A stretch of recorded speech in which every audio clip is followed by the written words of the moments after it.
और एक पार्टी की अंदरूनी बदलाव को राष्ट्रीय स्तर पर ले जाकर के यूं बताया गया कि छीका टूटेगा, किसके भाग से पता नहीं। राजद का मंदिर पे हमला, अरे साहब जितना कभी लालू जी से शास्त्रार्थ कर लीजिएगा, मंदिर और भगवान के बारे में जितनी जानकारी उनको है, हमारे दल के लोगों को है, शायद हमारी जानकारी बनावटी नहीं है।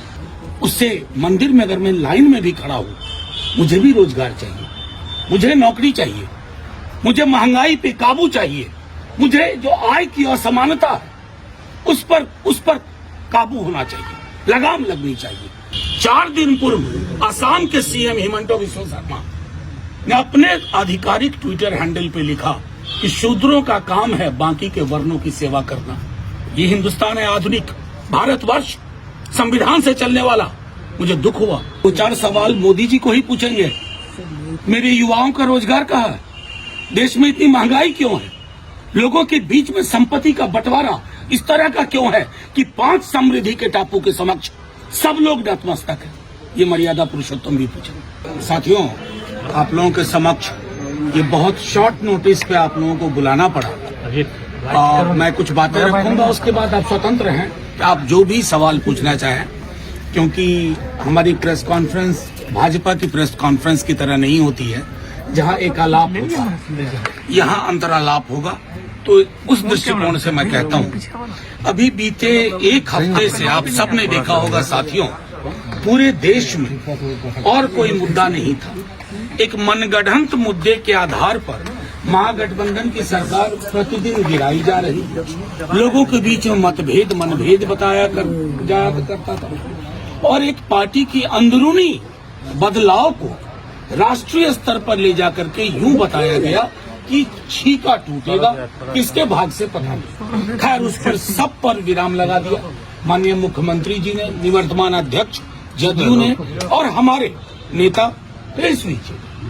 अब देखिए, मैं आप मीडिया के साथियों से आज हाथ जोड़ के एक विनती करता हूँ। आज सुबह से चलाई जा रही है एक बात हमारे एक विधायक के संदर्भ में, उनके बयान को लेकर के मैं आपके समक्ष 1-2 चीजें रख देना चाहता हूँ।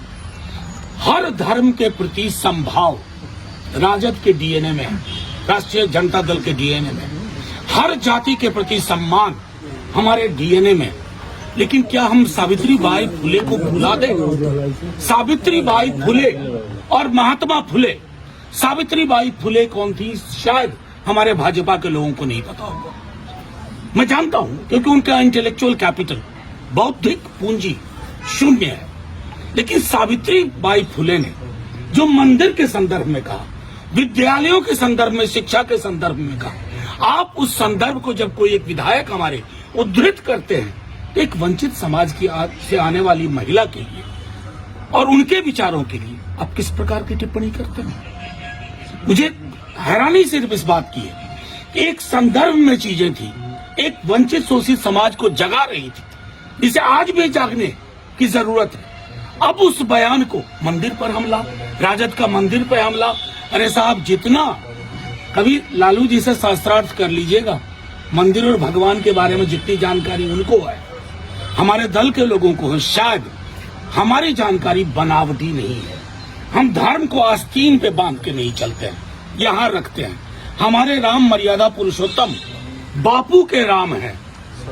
हमें हमारे राम किसी से घृणा नहीं सिखाते हैं। हम हे राम वाले राम के लोग हैं। अब भाजपा तय करे वो क्या है। मैं सिर्फ आपको ये कहना चाह रहा था, एक बयान जो एक वंचित शोषित समाज को अलग जगाने के लिए वो बयान दिया गया और उस बयान के बाद जिस तरह की प्रतिक्रिया दी जा रही है, और मीडिया के हमारे साथियों, आप लोग कम से कम कुछ अनुसंधान कर लिया कीजिए। बड़ी मुश्किल होगी कि कबीर अगर आज आकर के हमारे बीच में कहें हन पूजे हरि मिले तो मैं पूजू पहाड़, ये तो सीधे आक्रमण है ना मूर्ति पे।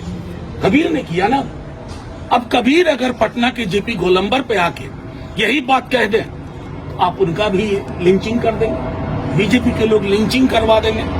इस देश का एक बौद्धिक परंपरा रही है और उस बौद्धिक परंपरा में देवी देवता और धर्म की आलोचना भी हुई है, स्वस्थ आलोचना हुई है। मंदिर क्या है, विद्यालय क्या है, किसकी महत्ता है, वो सारी चीजें हैं। खुद हम लोगों का मानना है कि मंदिर मेरी व्यक्तिगत आस्था है, मेरे और मेरे ईश्वर के बीच का मामला है। उससे मंदिर में अगर मैं लाइन में भी खड़ा हूं, मुझे भी रोजगार चाहिए, मुझे नौकरी चाहिए, मुझे महंगाई पे काबू चाहिए, मुझे जो आय की असमानता है उस पर काबू होना चाहिए, लगाम लगनी चाहिए। उन सवालों को अगर सावित्रीबाई फुले के माध्यम से कोई उद्धृत करता है, कहां का बना दिया आपने इस देश को। महासागर वाला चरित्र था इस देश का, आपने तो इसको तालाब की तरह गदला बनाने की कोशिश कर डाली। तो मैं आप लोगों से यह आग्रह करूंगा कि राजद का पक्ष स्पष्ट है, सर्वधर्म समभाव, सबके बीच में समन्वय, लेकिन मेरी आस्था मेरी व्यक्तिगत चीज है। इसका सार्वजनिक और भोंडा प्रदर्शन भगवान को भी परेशान करेगा। अगर मर्यादा पुरुषोत्तम सचमुच आज पृथ्वी पे आ जाए 22 तारीख के बाद, प्राण प्रतिष्ठा के बाद, 2-4 सवाल मोदी जी को ही पूछेंगे। मेरे युवाओं का रोजगार कहाँ है? देश में इतनी महंगाई क्यों है? लोगों के बीच में संपत्ति का बंटवारा इस तरह का क्यों है कि 5 समृद्धि के टापू के समक्ष सब लोग नतमस्तक है? ये मर्यादा पुरुषोत्तम भी पूछेंगे। लेकिन मर्यादा पुरुषोत्तम की उस छवि को मोदी जी समझते नहीं, भाजपा के लोग नहीं समझते। आपसे आग्रह, आप लोग संदेश को बीजेपी की ओर से उठाने से पूर्व एक बार अपने तय भी उसकी व्याख्या कर लें, उसकी परीक्षा कर लें। नहीं तो वंचित शोषित समाज के लोगों ने जो लिखा, रैदास को क्या करेंगे आप, कबीर को क्या करेंगे, सावित्रीबाई फुले का क्या करेंगे, ज्योतिबा फुले का क्या करेंगे, बाबा साहब भीमराव अंबेडकर बोल के गए एनिहिलेशन ऑफ कास्ट, जाति का विनाश, उसका हम क्या करेंगे। और दूसरी छोड़िए, ज्यादा पीछे नहीं ले जाऊंगा, 4 दिन पूर्व असम के सीएम हिमंत बिस्वा शर्मा ने अपने आधिकारिक ट्विटर हैंडल पे लिखा कि शूद्रों का काम है बाकी के वर्णों की सेवा करना। ये हिंदुस्तान है, आधुनिक भारतवर्ष, संविधान से चलने वाला। मुझे दुख हुआ कि मीडिया के एक बड़े वर्ग ने उसको चलाया ही नहीं। तो ये जो है ना, ये लेवल प्लेइंग फील्ड नहीं है। बस आप लोगों से इतना आग्रह है, आप सबों को नव वर्ष की मंगल कामनाएं, शुभकामनाएं।